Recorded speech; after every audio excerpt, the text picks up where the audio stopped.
नमस्कार दोस्तों, OCN network में आपका स्वागत है। मैं हूं ओमकार चौधरी। तो कांग्रेस नहीं चाहती है कि उन काले दिनों को देश को याद दिलाया जाए।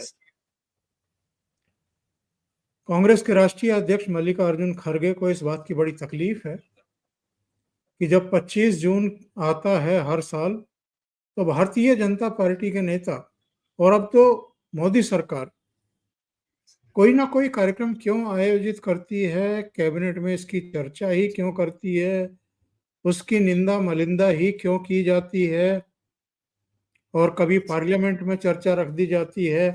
कांग्रेस चाहती है कि उन काले दिनों को, लोकतंत्र पर लगे उस कलंक को बार बार देश की जनता के सामने न रखा जाए। और आजकल तो चूंकि राहुल गांधी, उनकी बहन जी, खुद मल्लिकार्जुन खड़गे वो संविधान की एक लाल सी किताब लेकर के घूमते हैं और शपथ ग्रहण करना हो, चाहे दूसरे काम करने हो, डेमोन्स्ट्रेशन करना हो, तो ये संविधान की प्रतियां लेकर के घूमते हैं और एक ऐसा परसेप्शन बनाने की कोशिश कर रहे हैं कि जैसे मोदी सरकार संविधान के खिलाफ काम कर रही है। और इन्होंने तो संविधान को हमेशा जैसे पूजा हो। पिछले दिनों जब पार्लियामेंट के दोनों सदनों में कार्यवाही हुई, चर्चा हुई संविधान दिवस पर, तो नरेंद्र मोदी ने और अमित शाह ने, दोनों ने अलग अलग सदनों में कांग्रेस को एक तरीके से निवस्त्र कर दिया और ये बताया कि इन्होंने बाबा साहब भीमराव अंबेडकर के खिलाफ किस किस तरह की साजिशें रची थी उनको चुनाव हरवाने के लिए। और इतना ही नहीं, उनकी तमाम जो स्मृतियां थी, उनका जन्म स्थान से लेकर के तमाम दूसरे बार बार प्रयास करने के बावजूद उनको एक भव्य रूप नहीं दिया, स्मारक के रूप में उनको प्रतिष्ठापित नहीं किया। इतना ही नहीं, कांग्रेस ने कभी उनको भारत रत्न भी नहीं दिया। तो आज जरा इसी पर चर्चा कर लेते हैं, पड़ताल कर लेते हैं कि मल्लिकार्जुन खड़गे हों, राहुल गांधी हों, सोनिया गांधी हों, कांग्रेस के दूसरे नेता हों, क्यों नहीं चाहते हैं कि इमरजेंसी पर चर्चा की जाए और देश को इसको याद दिलाया जाए। मेरे साथ दो खास मेहमान जुड़ रहे हैं, धीरेन्द्र पुंडीर जी दिल्ली से और वीरेंद्र नाथ भट्ट लखनऊ से। आप दोनों का बहुत स्वागत है। नमस्कार। धीरेन्द्र जी, आपके पास आता हूं। इमरजेंसी को क्यों याद नहीं करना चाहिए? उन कांग्रेस के काले कारनामों को देश के सामने बार बार क्यों नहीं रखा जाना चाहिए? और लोकतंत्र की जिस तरीके से निर्मम हत्या की गई थी, और कैबिनेट का निर्णय नहीं था, अकेले प्रधानमंत्री का निर्णय था, जो वो राष्ट्रपति भवन लेकर के पहुंच गई थी और राष्ट्रपति ने भी ये सवाल खड़ा नहीं किया कि कैबिनेट का प्रस्ताव कहां है इमरजेंसी लगाने का, और उन्होंने देश पर इमरजेंसी थोप दी। नमस्कार। दरअसल ये एक ऐसा जो चैप्टर है जिसको इसी सरकार ने हटा दिया था कोरोना के वक्त में, जो मौजूदा सरकार है, वरना इसको शामिल किया गया था। मनमोहन सिंह के समय में ये चैप्टर लोगों के कोर्स में भी था। ये जो मौजूदा सरकार है उसने हटाया था। वो उनके मंत्री जो बयान दे रहे हैं, मैं उसको लेकर भी सुन रहा हूं, लेकिन कई सारी चीजें बिल्कुल साफ होनी चाहिए, क्योंकि लोकतंत्र के ऊपर जो हिंदुस्तान हजारों साल की गुलामी के बाद जो चलना शुरू हुआ था 28 साल में, उसका गला दबा दिया गया था, उसके गले में पट्टा डाल दिया गया था।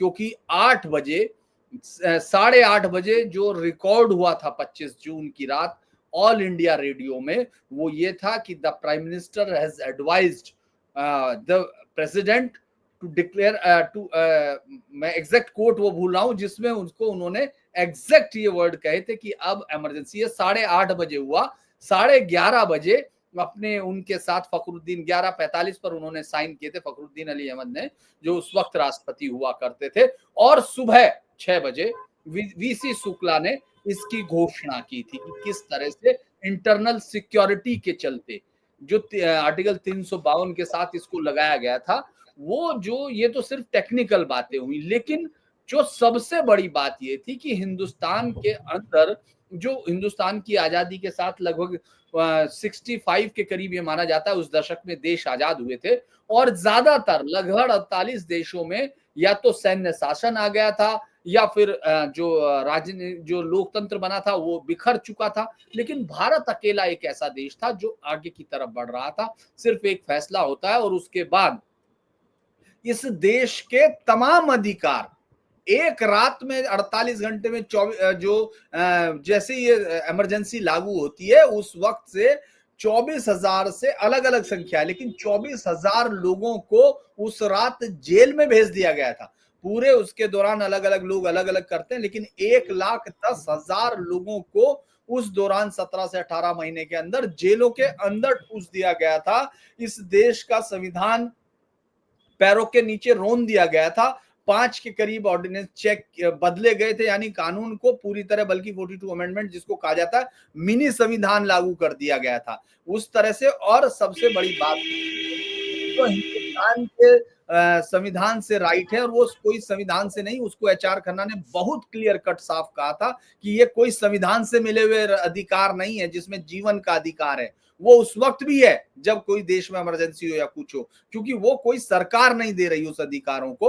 आप ये सोचिए, उनको सुप्रीम कोर्ट जिसकी आज कहानियां इतनी सुन रहे हैं, वो सुप्रीम कोर्ट उस सत्ता के पैर चूम रहा था। जिस साहित्य की, जिस इनकी बात करते हैं हम लोग, और खासतौर से 2016 का वो अवार्ड वापसी गैंग जो था, वो उस समय जो साहित्य अकादमी है, आप 1969 से 77 तक वो रहे, एक ही सज्जन रहे हैं उसमें, वो लोगों का एक सवाल नहीं निकला था। जिस टाइम्स ऑफ इंडिया को आज देश में ये कहा जाता है कि फला और तमाम चीजें, वो सरकार की विरुद्धावली गा रहा था। हिंदुस्तान टाइम्स उसके साथ खड़ा था।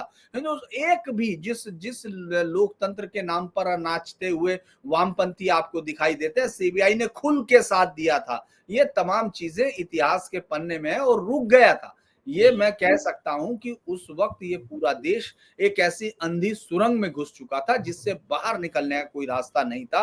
और ये बात बार बार बतानी चाहिए आने वाली पीढ़ी के हर आदमी को, चाहे वो अगर 10th तक भी उसके पास सोशल स्टडीज है तो ये उसको क्लियर होना चाहिए और ये देखना चाहिए कि आखिर कानून की वो लाल किताब लेकर नाचने वाले लोगों के नजर में कानून की हैसियत का क्या थी। महज 28 साल, आप 1947 में आजाद होते हैं और 1975 में आपको इस देश पर इमरजेंसी ठोकने की जरूरत पड़ गई।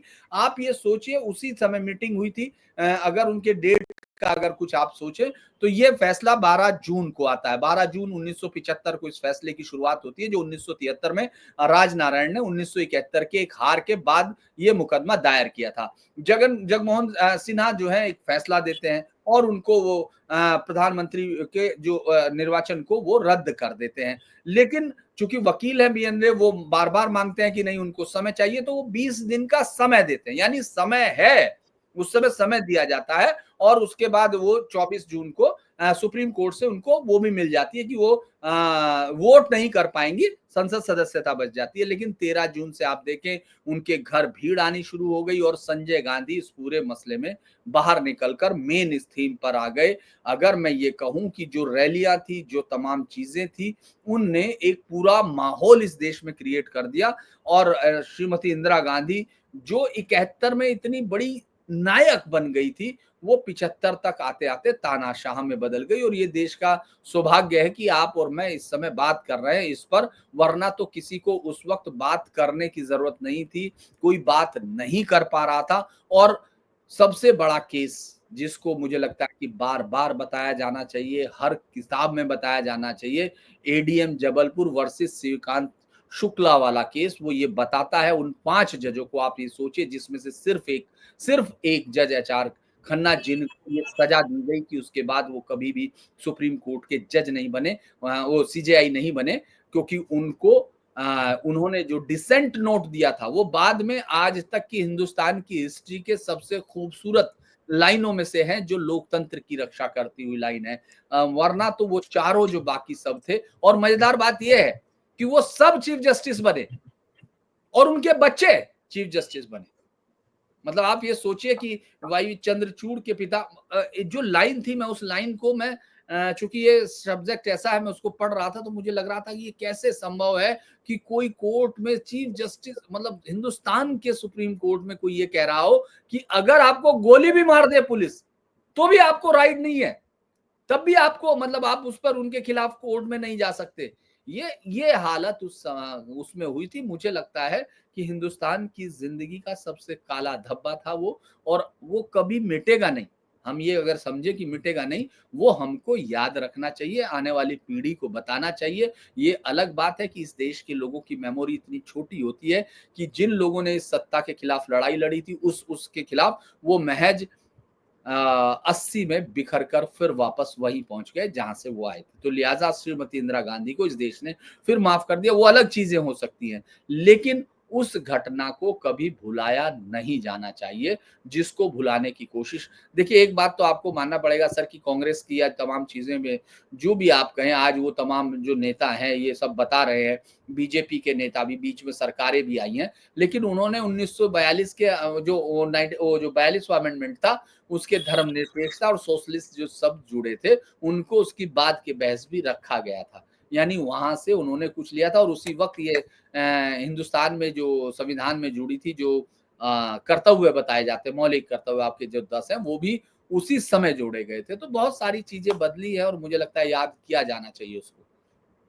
जी वीरेंद्र जी, आज प्रेस कॉन्फ्रेंस की गई मल्लिकार्जुन खड़गे की तरफ से, उससे पहले कैबिनेट में निंदा की गई थी इमरजेंसी की 50 साल पूरे होने पर, और कैबिनेट के सभी मंत्रियों ने मौन खड़े होकर के उस समय जो अत्याचार हुए थे, जिन पर हुए थे, उनके प्रति एक खामोशी से समर्थन व्यक्त किया गया, और जो मारे गए थे उनको श्रद्धांजलि अर्पित की गई। तो मल्लिकार्जुन खड़गे ने कहा कि साहब, उस इमरजेंसी को आप बार बार सामने लेकर के आते हैं, और आपने तो अघोषित इमरजेंसी लगा रखी है, आप तो मीडिया से बात तक नहीं करते हैं, ऐसा है क्या? देखिए, आज जो कुछ हो गया है वो तो सबको मालूम है। और हम लोग मैं आपकी बात पे आता हूँ, लेकिन असली चीज ये है कि जिस बात की बात प्राइम मिनिस्टर नरेंद्र मोदी ने पिछले 11 साल में की है, परिवारवाद, तो ये जो आपका नेहरू, इंदिरा गांधी, राजीव गांधी, राहुल गांधी परिवार है, ये इसका खूनी पंजा जो था 1975 में, ये लोगों को अब भूल गया है। उसकी सबसे बड़ी वजह है कि आज जो 65 या इससे अधिक वर्ष की आयु के जो लोग हैं, उनकी आबादी आज 10% से कम है। आधी आबादी इस समय देश में 25 साल की उम्र की है, और आज इमरजेंसी को 50 साल पूरे हो गए हैं। तो बहुत लोगों को याद ही नहीं कि उस समय हुआ क्या था और उसके पहले की परिस्थितियां क्या थी। पहली बात तो ये है कि जो बात आरबीआई के गवर्नर ने अपनी किताबों में लिखी है, अपने संस्मरणों में लिखी है, कोई लेखों में लिखी है, कभी कभी कहीं किसी लेक्चर में बोल दिया है, इमरजेंसी लगने की वजह केवल एक राजनीतिक कारण या केवल इलाहाबाद हाईकोर्ट का जजमेंट नहीं था, जगमोहन लाल सिन्हा की कोर्ट का। इमरजेंसी लगने की बहुत बड़ी वजह थी महंगाई, बहुत बड़ी वजह थी इकोनॉमिक ब्रेकडाउन। उस समय 35% इन्फ्लेशन था, और ये नेहरू की महान समाजवादी नीतियों का परिणाम था कि इंदिरा गांधी ने पहले तो जो है 1969 में पहले बैंकों को नेशनलाइज किया, फिर जो है प्रीवी पर्स को खत्म किया, फिर उन्होंने जो जो जो अनाज का व्यापार है, गेहूं चावल का, इसको भी नेशनलाइज कर दिया। इससे इतनी अराजकता फैली, इतनी महंगाई बढ़ गई कि सरकार को आनन फानन में ये फैसला वापस लेना पड़ा। और जिसको बहुत बड़ा जादूगर अर्थशास्त्री बताया जाता है, मनमोहन सिंह, यही मनमोहन सिंह 1974 में 75 में भारत सरकार के चीफ इकोनॉमिक एडवाइजर थे, जो कि बजट बनाने का बहुत बड़ा काम वही करता है। यही मनमोहन सिंह थे। और उस समय आर्थिक हालत इतनी खराब हो गई थी कि सरकार के पास पैसा नहीं था, तो राज्य कर्मचारियों के वेतन के लिए से एक पैसा काटा जाने लगा, और उसका नाम था कंपल्सरी डिपॉजिट स्कीम, सीडीएस। आप पूछिए जो लोग रिटायर हुए हैं 80 से 85 के बीच में। और खैर जनता पार्टी के समय ये स्कीम खत्म हो गई थी, तो उस पैसे से सरकार का काम चलता था। और इमरजेंसी में इतनी सख्ती की गई कि जो इन्फ्लेशन 35% था वो घट के 1% पे आ गया। तो फिर सरकार को आनंद फानन में कुछ कड़े कदम वापस लेने पड़े कि अगर देश मंदी में डूब गया तो कोड़ में खास पैदा हो जाएगी। तो ये जो था एक परिवार का वो एक ऐसा दौर था कि जब ये करना संभव था, अपोजिशन इतना मजबूत नहीं था। नेहरू का देहांत 1964 मई में हो गया था और उसके बाद जो है डीएमके सत्ता में आ गई थी तमिलनाडु में, और 67 में चौधरी चरण सिंह कांग्रेस से अलग हो गए थे और 69 में वो यहाँ के मुख्यमंत्री बन गए थे। बिहार में भी ऐसा हो गया था, कई हिंदी भाषी राज्यों में गैर कांग्रेस सरकारें बन गई थी। तो ये और जो हिंदुस्तान टाइम्स के एडिटर थे वीर संघवी, उन्होंने किताब लिखी, उन्होंने कहा है कि इंदिरा गांधी को अर्थव्यवस्था के बारे में कोई समझ नहीं थी। He had no idea कि इकोनॉमी होती क्या है, और न ही उनके पास इतना समय था कि वो कभी इसके ऊपर समय दें और समझें। तो ये जो है उस समय बिखरा विपक्ष था। और याद करिए 1971 में इंदिरा गांधी ने सबसे बड़ा पाखंड किया था, गरीबी हटाओ। तो लोगों ने मान लिया गरीबी हट गई। और उस समय नारा था कि उस समय भी अपोजिशन इनके खिलाफ, एक कांग्रेस के खिलाफ एक हो रहा था। तब इंदिरा गांधी बोलती थी कि मैं कहती हूँ गरीबी हटाओ और वो कहते हैं इंदिरा हटाओ, ये कहती थी वो। और इमरजेंसी में मुझे याद है, मैं उस समय 9th क्लास में का स्टूडेंट था, लखनऊ की सारी सिटी बसों के ऊपर 4-5 बातें लिखी हुई थी। पहला, कड़ी मेहनत, दूरदृष्टि, पक्का इरादा, अनुशासन। और एक चीज लिखा हुआ था कि हम सुनहरे कल की ओर बढ़ रहे हैं। तो यदि कोई व्यक्ति पूछता था कंडक्टर से कि ये बस कहाँ जा रही है, तो लोग मजाक कहते थे कि ये बस सुनहरे कल की ओर जा रही है। ये उस समय लखनऊ का मजाक होता था, ये बस सुनहरे कल की ओर जा रही है। और उस समय जितनी जो उस समय के छात्र रहे होंगे उनको याद होगा, हर कॉपी जो बच्चे स्कूल में इस्तेमाल करते थे उसके पीछे 20 पॉइंट प्रोग्राम लिखा होता था इंदिरा गांधी का, और अंदर वाले पन्ने में संजय गांधी का 5 सूत्री कार्यक्रम छपा होता था। ये था उस समय। और सर्वाधिक गिरफ्तारियां उस समय यूपी में हुई थी। लगभग 31,000 से अधिक लोग गिरफ्तार किए गए थे उत्तर प्रदेश में। तो और दूसरा, अब इमरजेंसी के बारे में जानने के लिए मैंने एक बार पहले भी कहा था, एक बहुत सीनियर जर्नलिस्ट हैं नाउ, उनको अब सामने 50 साल से अधिक का अनुभव है, कंट्रीब्यूटिंग एडिटर है इंडियन एक्सप्रेस में, नीरजा चौधरी। उनकी पुस्तक है how the prime ministers decide. उसमें केसी त्यागी का भी ब्यौरा है। उसमें तमाम सारी कहानी बताई गई है कि कैसे इंदिरा गांधी का काम की स्टाइल ऑफ फंक्शनिंग क्या थी, और कैसे जो है पूरा पीएमओ दरबारियों से भरा हुआ था और संजय गांधी का सिक्का चलता था। और एक दिल्ली की मैगजीन है सेमिनार, वो अभी भी निकलती है। उसके फाउंडर थे राज थापर, उनकी पत्नी, और पत्नी थे रोमेश थापर। उनकी एक किताब है how the all these years. उसमें भी जो है इंदिरा गांधी के दौर की स्टाइल का ब्यौरा दिया गया है। अगर आज लोग ये जान जाएं कि इंदिरा गांधी के समय देश कैसे चलता था, तो लोग क्या कहेंगे, क्या बोलेंगे, क्या उनकी प्रतिक्रिया होगी, ये मैं यहाँ सभ्य भाषा में व्यक्त नहीं कर सकता। जिस तरीके से अंग्रेजों ने देश को चलाया था, बिल्कुल उसी तरीके से देश चलता था नेहरू के जमाने में, इंदिरा गांधी के जमाने में। और ये तो जनता का दबाव है। और ये तो मैं कहूंगा कि ये आज लोग भूल गए हैं। ये लोहिया ने जो एक कांग्रेस से अलग एक कॉन्स्टिट्यूंसी खड़ी की, जयप्रकाश नारायण ने खड़ी की, और कम्युनिस्ट पार्टी के नेता, हालांकि कम्युनिस्ट तो हर जगह गद्दार होते हैं, भारत में भी गद्दार हैं, और वो तो खुलेआम कहते भी हैं कि हम लोग जो है, हम लोग पैट्रियट नहीं है, और हम लोग नेशनलिज्म को नहीं मानते, हम लोग पैट्रियटिक। तो ये आज भी वो कहते हैं। तो एक टिप्पणी जरा धीरेन जी से ले लेता हूँ, उनको जाना होगा, और उसके बाद फिर आपके साथ जुड़ते हैं। मैं अभी भी आपके साथ हूँ, मैं सोच रहा हूँ उसके बाद ही बनाऊंगा अभी। अच्छा, ठीक है। हाँ, वो जो है, मैं बहुत सारी बातें हैं, लेकिन मैं एक आपको, चूंकि जब बात कर रहे हैं और सर ने बात के फलक को बहुत बड़ा कर दिया है, उसमें तो ये भी जोड़ लीजिएगा जो मैं आपसे पूछना चाह रहा था सर, कि अपनी बेटी का नाम मीसा रखने वाले आजकल कांग्रेस के साथ हैं। जी, वो भी मैं maintenance of internal security act जो है वो जब लागू हुआ था, DIR और मेंटेनेंस सिक्योरिटी एक्ट को जब लागू किया गया, आज लोग भूल गए इसको। जी जी, तो वो मुझे लगता है कि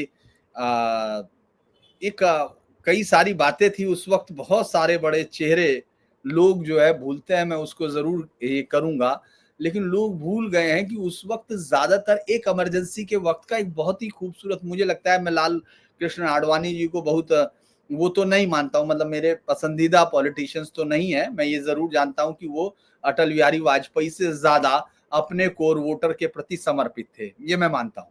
लेकिन उनकी एक बात को मैं बहुत पत्रकारिता, चूंकि 25-26 साल मुझे भी इसी फील्ड में हुए हैं और कोर से, उन्होंने कहा था कि आपसे झुकने के लिए कहा था और आप लेट गए। रेंगने लगे, they were asked to bend, they preferred to crawl. Yes, हाँ, मतलब रेंगने लगे, आप आपको रेंगने लगे। हाँ। तो उसी समय बहुत सारे लोगों ने उसका विरोध भी किया था, मतलब उस बात का नहीं, मैं कह रहा इमरजेंसी का विरोध किया था। लोग भूल गए हैं कि देश में इमरजेंसी लगी है, या उन्हें यह याद नहीं कि यह बात याद रखनी चाहिए। ये उसी वक्त रघुवीर साहे की कविता थी, जो एक लंबी कविता, एक लाल साइकिल, एक ये और एक इंदू जी, ये उनकी नागार्जुन की कविताएं थी। ये कुछ ऐसे जो बातें थी जिन्होंने उस समय का विरोध व्यक्त किया। लालू प्रसाद यादव और जेपी का जो मूवमेंट है, दरअसल जो वीरेंद्र जी ने सही कहा कि वो सिर्फ एक फैसले का प्रकटीकरण नहीं था। 1973 में जब 15 अगस्त को श्रीमती इंदिरा गांधी लाल किले से बोल रही थी, तो उन्होंने इस बात को बताया था कि अरब देशों का संकट था उस वक्त, जिसकी वजह से, ऑयल की वजह से बहुत बड़ी महंगाई बढ़ गई थी। दूसरा, महंगाई की वजह से अलग अलग जगह मूवमेंट चल रहे थे। जो सबसे पहला मूवमेंट था वो दरअसल बिहार से शुरू नहीं हुआ था, बहुत सारे लोग उसको गलत कर देते हैं। गुजरात के जो इंजीनियरिंग कॉलेज के मैथ्स का पैसा बढ़ा दिया गया था, जिसके बाद छात्र विरोध पर उतर आए थे। उसके बाद तमाम हल्ला हो गया और फायरिंग और छात्रों पर लाठीचार्ज हुआ, और उसके बाद छात्रों ने चिट्ठी लिखी। जेपी उस वक्त आराम कर रहे थे, क्योंकि जेपी पहले बहुत करीब रहे हैं। दरअसल इतिहास को इसलिए भी लोग नहीं याद रखना चाहते ओंकार सर, क्योंकि वो बहुत असहज होता है, बहुत उसमें बहुत सारे पन्ने इस तरह के होते हैं जो जेपी को बहुत बड़ा, वो जेपी सबसे करीबी लोगों में शामिल हुए थे श्रीमती इंदिरा गांधी के, जो उनको सलाह दिया करते थे। ऐसा नहीं है कि उस वक्त कोई ये बहुत बड़ी चीज थी, लेकिन चूंकि भूमिकाएं बदलती हैं तो इतिहास में बदल गई। उनको बुलाया गया। उसके बाद जब 12 जून को 3 बड़े चीजें हुई, चूंकि उन्होंने उसी किताब का जिक्र किया तो मैं उसी किताब के साथ, एक तो धर साहब का निधन हो गया उसी समय, जो श्रीमती इंदिरा गांधी के करीबी वो थे। 12 जून की सुबह 11 को वो मास्को से आए थे, वहां उस समय राजदूत थे, और किसी मीटिंग के लिए आए, और उसके बाद उनका हॉस्पिटल में निधन हो गया, जहां इंदिरा गांधी पहले से मौजूद हो गई जब तक कि उनके सेक्रेटरी OSD पहुंचते। उसके बाद वहां के रिजल्ट आ गए थे गुजरात के, और बुरी तरह वो पार्टी हार गई थी। चिमन भाई चोर जो है निकल चुके थे, भूला भाई को उस समय शपथ दी गई। ये बहुत बड़ी एक जीत की तरह हुआ। तीसरा, अगर हम लोग सिर्फ उसको नहीं, उसके साथ साथ जेपी का जो मूवमेंट है वो शुरू हो चुका था 74 में। फिर ये जो लड़ाई हुई वो गांधी मैदान से शुरू हुई, जिसमें जब वो जा रहे थे तो उनके साथ में फणीश्वर नाथ रेणु और जो दिनकर उस समय थे, जो सिंहासन खाली करो की जनता आती है, ये सब के साथ वो वहां ये चल रहा था मार्च। तो देश में एक साथ मल्टीपल चीजें चल रही थी, और उस वक्त ये लोग जो आज श्रीमती इंदिरा जो कांग्रेस के साथ खड़े होके फासिस्टों से लड़ने की बात कर रहे हैं, उस वक्त ये संघ के साथ खड़े थे और जेल में थे अलग अलग लोग। और इन लोगों ने चूंकि उस समय के अगर बयान देखेंगे, उस याद को रखने के लिए, मतलब वो कांग्रेसियों के उस अत्याचार को, उस इमरजेंसी की बात को याद रखने के लिए अपनी पहली संतान का नाम लालू प्रसाद यादव ने मीसा दिया था। आज मीसा, लालू, तेजस्वी सब कांग्रेस को सत्ता में लाने के लिए जितनी कोशिशें हो सकती हैं उतनी कर रहे हैं। तो ये कोई एक नई चीज नहीं थी। उस वक्त इमरजेंसी, मुझे वो नारा पूरी तरह से याद नहीं, दीवार खड़ी दीवार, वो दरवाजे खड़ी दर खड़ी, आपको शायद ज्यादा अच्छे से याद होगा वो नारा जो यूपी के अक्सर उसमें गाया जाता था। दरवाजे पर खड़ी औरत चिल्लाए, मर्द गया हदबंदी में, नहीं जमीन गई हदबंदी में, मर्द गया नसबंदी में, दर खड़ी औरत चिल्लाए बार बार। इस तरह की नारे थे, आपने देखा होगा। दूसरी तरफ दरअसल संजय गांधी का 5 सूत्रीय कार्यक्रम था, जिसमें वृक्षारोपण भी था, जिसमें जनसंख्या नियंत्रण भी था, जिसमें कई सारे जो पांचों में बाद में उनमें से मुझे लगता है कि पांचों पर काम हुआ, लेकिन जनसंख्या नियंत्रण को इस तरह बना लिया गया था कि पूरे यूपी में 13,000 जो है उस वक्त नसबंदियां हो गई, और पूरे जो 2023-24 में हुई थी उससे 5 से 15-20 गुना एकदम अगले नेक्स्ट ईयर में हो गई, 75-76 में। और उस पर इतना जबरदस्त वो हुआ, विरोध हुआ। और खासतौर से जो इसको हम लोग, कई बार क्या होता है कि हम लोग कोशिश करते हैं कि इतिहास को सॉफ्ट किया जा सके, उसको स्वीटन किया जा सके। इस जो उसमें मुस्लिम विरोध था, जो मुस्लिमों ने जो उसमें विरोध किया, वो नसबंदी का विरोध किया। उनको इमरजेंसी के लिए जो उसमें जोड़ते हैं, जैसे मैं अभी आपके साथ बात कर रहा था, तो उस वक्त में जो एआई मॉडल है, आजकल एक बड़ी चीज है जो आप दर्शकों को जरूर बताइए जब भी लगे, कि इस देश में एआई मॉडल जो है वामपंथियों, इस्लामिक कट्टरपंथियों और इस देश के विरोधियों की जो सबसे बड़ी कोशिशें थी, वो सब एआई में प्रतिफलित हुई। वो सिर्फ झूठ और मक्कारी के साथ जो है इस देश में मिस इन्फॉर्मेशन का एक इतना बड़ा जाल क्रिएट कर रहे हैं। मैं आज जब पढ़ रहा था कि साहित्यकारों का विरोध क्या हुआ, उसमें उन्होंने सफदर हाशमी को आवाज बताया, इसके साथ साथ फैज को, इसके साथ साथ धर्मवीर भारती को।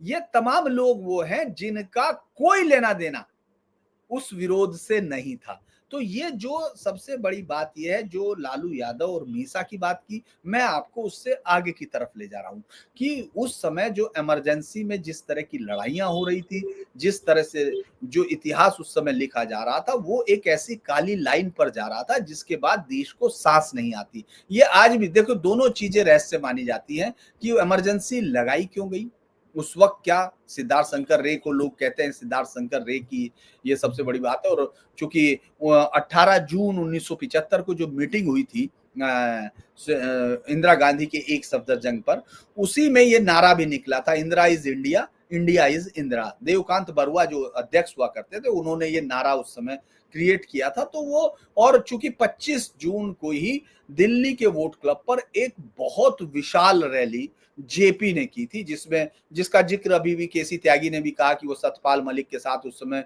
मंचाशीन थे और उसका संचालन मदन लाल खुराना ने किया था। तो आप ये सोचिए, जो लोग कभी कभी आज जो फासिस्ट ताकतें बता रहे हैं, उस वक्त वो मंच पर बैठे थे। मदन लाल खुराना तो कोई कांग्रेस से टूट के तो गए नहीं थे, मदन लाल खुराना ये तमाम। तो ये जो है, इसीलिए इमरजेंसी का इतिहास बहुत ज्यादा याद रखने की जरूरत है। मुझे लगता है कि वो उस पर बहुत सारी बातें हो सकती हैं, लेकिन मुझे लगता है कि अब मैं भी निकलूंगा, लेकिन इसी पर मेरी ये टिप्पणी आखिरी मानी जानी चाहिए। बहुत बहुत धन्यवाद आपका धीरेन्द्र पुंडीर जी, आप जुड़े, इतना समय निकाला। और दर्शकों से निवेदन है कि उनके चैनल को सपोर्ट करें, धीरेन्द्र पुंडीर ऑफिशियल के नाम से है। जिन्होंने अभी तक सब्सक्राइब नहीं किया है, जरूर सब्सक्राइब कर लें। बहुत बहुत धन्यवाद धीरेन्द्र जी। और वीरेंद्र जी हमारे साथ जुड़े हुए हैं, एक दो मुद्दों पर अभी हम लोग और चर्चा करेंगे। तो ये लालू यादव का तो जिक्र हो गया, 1975 में जन्मी, अपनी बेटी का नाम मीसा रखा, और बाद में ऐसे रंग बदले कि कांग्रेस के साथ हो गए। फिर कांग्रेस से कोई शिकायत उनको नहीं रही। ऐसे तो दोगले बहुत हैं भारतीय राजनीति में। देखिए, ये कहना तो ठीक नहीं है। भारत में केवल 2 ही राष्ट्रीय पार्टियां वास्तव में हैं, कांग्रेस और भारतीय जनता पार्टी। और बल्कि अब तो मैं कहूंगा केवल एक ही है, वो है बीजेपी। क्योंकि राष्ट्रीय पार्टी जो होती है, एक उसकी एक स्ट्रक्चर्ड हायरार्की होती है, एक श्रृंखला होती है लीडरशिप की, कि एक जिला लेवल है, एक राज्य स्तर है, और फिर केंद्र स्तर है। केंद्र में पार्लियामेंट्री बोर्ड है, केंद्र में जो है नेशनल एग्जीक्यूटिव है, और जो है उसके बाद फैसले होते हैं। राजनीतिक दल जो जो हमारे यहाँ जो जो क्षेत्रीय पार्टियां उभरी हैं पिछले आजादी के बाद पिछले अराउंड 8 दशकों में, केवल 2 पार्टियां हैं जिनकी बुनियाद आजादी के पहले पड़ गई थी। एक पंजाब की अकाली दल और दूसरे तमिलनाडु की डीएमके, उसका नाम पहले डीके था, द्रविड़ कड़गम था, फिर वो द्रविड़ कड़गम था, बाद में द्रविड़ मुनेत्र कड़गम हो गया, फिर वो स्प्लिट हो गई तो एआईएडीएमके बन गई। बाकी जितनी सारी पार्टियां हैं, क्षेत्रीय पार्टियां उत्तर प्रदेश में, बिहार में और उड़ीसा में या तमिलनाडु में, आंध्रा में, केरल में, कर्नाटक में, पंजाब में, हरियाणा में, वो सारे के सारे लोग या तो कांग्रेस से निकले हैं या कांग्रेस के विरोध में पार्टियां निकली हैं। वो यूपी में चौधरी चरण सिंह कांग्रेस से निकले, हरियाणा में चौधरी देवीलाल कांग्रेस से निकले, और जो नेता निकले और जो नेता और थे, जैसे कर्नाटक में देवराज अर्थ थे, वो कांग्रेस से निकले।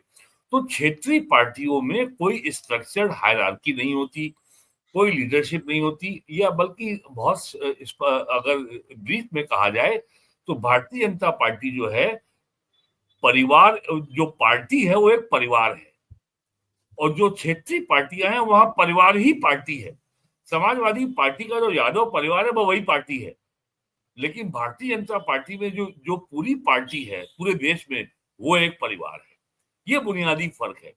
तो यहाँ पे जो क्षेत्रीय पार्टियों की जो नीतियां होती हैं उनको किसी तरीके से जोड़ तोड़ करके, गठबंधन करके, इससे मिल लो, उससे मिल लो, उससे हाथ मिला लो, कहीं कांग्रेस के से हाथ मिला लो, कहीं बीजेपी से हाथ मिला लो, और बंद कमरे में डील कर लो, बाहर आके गाली दो।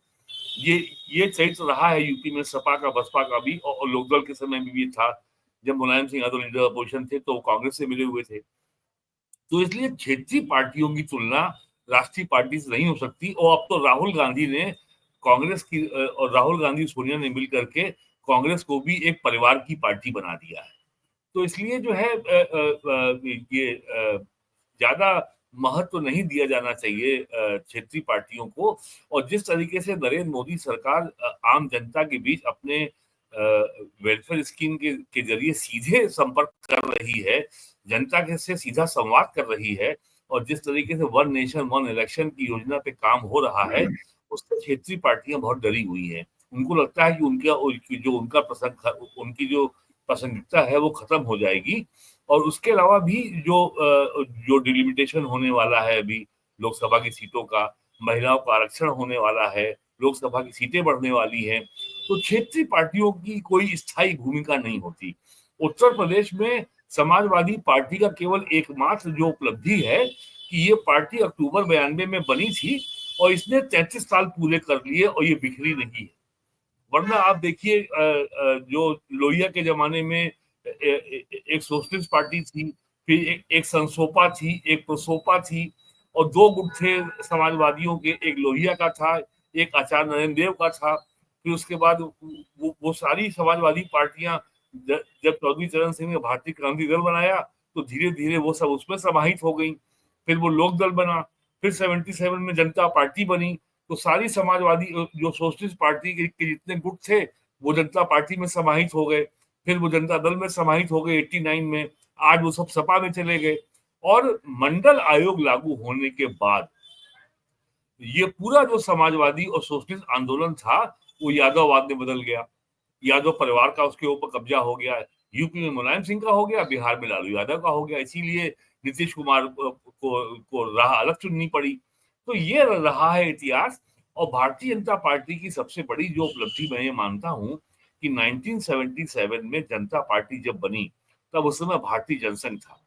भारतीय जनसंघ ने जनता पार्टी में अपना विलय कर दिया, और 1980 में जब जनता पार्टी छिन्न भिन्न हो गई तब नई पार्टी बनी, उसका नाम रखा गया भारतीय जनता पार्टी।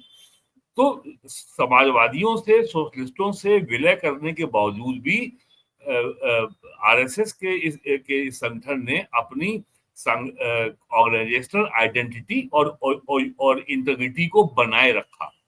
और बीजेपी 1980 से लेके आज उसको 45 साल पूरे हो गए हैं, ये उसका 46वां साल चल रहा है। 84 में बीजेपी के पास केवल 2 एमपी थे। तब राजीव गांधी कहते थे ये वेस्पा स्कूटर पार्टी है, 2 एमपी की पार्टी है। लेकिन तब भी बीजेपी का राष्ट्रीय वोट 9% था। तो ये जो असली विकास देश में हुआ है, जो असली पॉलिटिकल डेवलपमेंट हुआ है, और कांग्रेस को आज जो बीजेपी से जो बड़ी परेशानी ये है कि भारत जैसे इतने विशाल और विविध देश में 140 करोड़ जहां आबादी है, जहां वोटर की संख्या लोग देश में 90 करोड़ के ऊपर है और 29 में शायद 100 करोड़ के ऊपर हो जाएगी, इतने बड़े देश में एक राष्ट्रीय पार्टी एक राष्ट्रीय कैरेक्टर के साथ, राष्ट्रीय मूल्यों के साथ, भारत की प्राचीन सभ्यता की मान्यताओं को आधार बनाकर जो आगे बढ़ रही है, क्योंकि कांग्रेस तो पार्टी बेसिकली अंग्रेजों की बनाई हुई पार्टी है ना। 1885 में जो इटावा का कलेक्टियम था, एओ ह्यूम ने पार्टी बनाई थी, और 1910 तक तो कांग्रेस के सारे जो अध्यक्ष थे वो तो ब्रिटिश सिविल सर्विस जो सिविल सेवा होती है, आईसीएस, वो सब उसके अफसर होते थे। वो सारे अंग्रेज 10 अंग्रेज अफसर कांग्रेस के अध्यक्ष रहे हैं। तो ये तो इतिहास रहा है कांग्रेस का। इसीलिए जब कभी टीवी डिबेट में आप देखिए, जब कांग्रेस के लोग जो है जब बीजेपी पे हमला करते हैं कि आपका आइडियोलॉजिकल फादर कौन है, तो वो गर्व से कहते हैं हमारा आइडियोलॉजिकल फादर हमारा आरएसएस है। पूछते हैं आपका कौन है, तो कांग्रेस लोग शर्मा जाते हैं और वो ये नहीं कह पाते कि हम एओ ह्यूम है, हमारे फाउंडर एओ ह्यूम है, ये वो नहीं कह पाते। हालांकि 1985 में जब कांग्रेस के 100 साल पूरे हुए थे, तब राजीव गांधी कांग्रेस प्रेसिडेंट थे, प्राइम मिनिस्टर थे, तो कांग्रेस की सेंटेनरी पर एक पुस्तक प्रकाशित हुई थी, वो अभी मिलती है बाजार में। उसमें सारा इतिहास दिया हुआ है कि कांग्रेस के, और इसीलिए लोहिया कहते थे कि कांग्रेस अंग्रेजों की मानस पुत्र है। जी बहुत बहुत धन्यवाद वीरेन जी जुड़ने के लिए और बहुत महत्वपूर्ण मुद्दे पर चर्चा करने के लिए। मुझे लगता है दर्शकों को भी इमरजेंसी में जो अत्याचार हुए थे, जिस तरीके से लोकतंत्र को उठा करके खूंटी पर टांग दिया गया था, जिस तरह मीडिया को रेंगने के लिए मजबूर कर दिया गया और न्यायपालिका को भी डरा धमका करके रखा गया, उसके बारे में आंशिक जानकारी हमारे प्रोग्राम से मिली होगी। बहुत बहुत धन्यवाद आपका। जी नमस्कार।